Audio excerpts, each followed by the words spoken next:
फिर भी माँ ने अपने घर की सभी रस्मों को पूरा किया और मेरा विवाह संपन्न हुआ। विदाई की घड़ी भी आ गई। माँ बाबा का धैर्य अब टूट चुका था।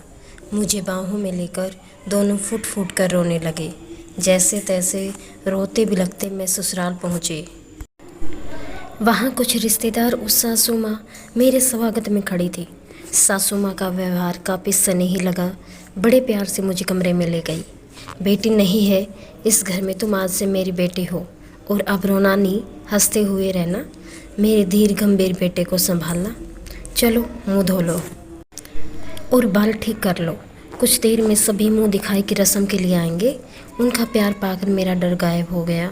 मैंने पूरे मन से खुद को वहाँ की रस्मों के लिए तैयार कर लिया। मुँह दिखाई के लिए पड़ोस की महिलाएं और घर में आए हुए रिश्तेदार थे। सभी ने मेरी खूबसूरती और साथ आए हुए साजो सामान की खुले दिल से तारीफ़ की। मैंने अपनी सासू माँ की तरफ देखा। उनका चेहरा गर्व और खुशी से दमक रहा था। सबको संतुष्ट देख मन को शांति मिली। शाम ढलने को थी। मोहन गृह प्रवेश रस्मों के बाद से दिखे नहीं थे। मुझे एक सजे सजाए कमरे में ले जाकर बिठा दिया गया। हर लड़की की तरह अपनी सुहागरात के सुंदर सपने सजोए मैं कमरे में मोहन का इंतज़ार करने लगी। दिन भर की रस्मों से थकान महसूस हो रही थी। कब नींद आ गई पता ही नहीं चला। सुबह मेरी आँख खुली। मोहन कमरे में नहीं थे। मैं सोच रही थी कि वे रात में कमरे में आए भी थे या नहीं, या सुबह उठकर चले गए हैं। उफ, मैं कैसे अपनी सुहागरात में घोड़े बेच कर सो गई। खुद को कोसते हुए तैयार होने के लिए उठी। लगभग सभी रिश्तेदार जाने के लिए तैयार थे। सासू माँ सभी की विदाई कर रही थी।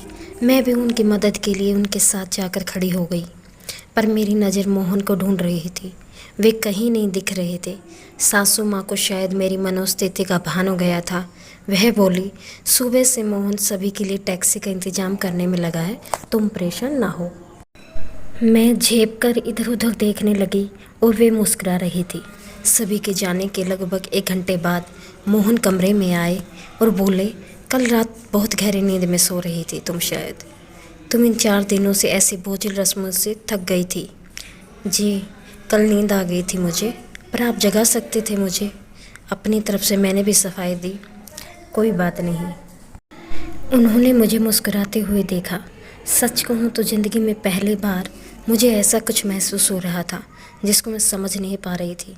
कुछ समय ऐसे ही नई नवेली दुल्हन और उसके सपनों को जीती हुई मेरी प्यारी सी छोटी सी दुनिया जिसमें मैं रच बस गई थी।